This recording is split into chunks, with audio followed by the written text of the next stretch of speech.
They say life begins at 40, and that might very well be the case for one of Britain's most powerful rally cars. British Leyland's visionary Group B partnership with Williams Grand Prix Engineering is still the stuff of legend in 2024.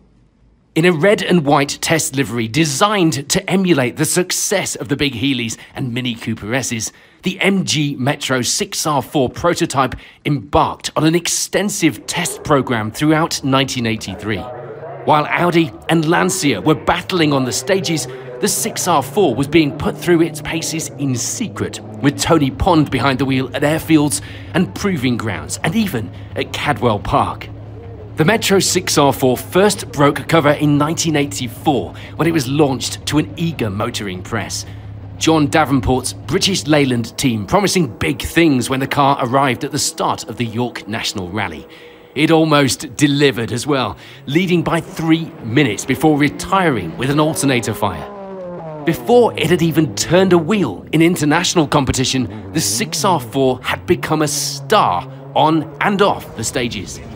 The car starred in TV drama The Winning Streak, even running as course car on the 1984 Welsh to gather action footage for the series. With the Metro's World Rally Championship debut approaching, attention briefly turned to the clubman version of the car, Ken Wood giving us all an indication of things to come in national rallying as he competed on the 1985 Trossachs Rally in the Golden Wonder car. Then came the big one, the 1985 Lombard RAC Rally, and the Metro's highly anticipated international debut in front of a home crowd. Fresh from its maiden victory on the Skip Brown Rally and now wearing the computer vision colours that would become so iconic.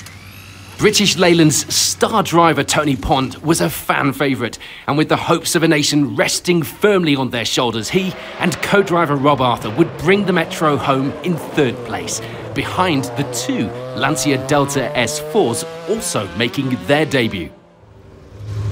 It's all over, Tony. Yeah, thank God for that.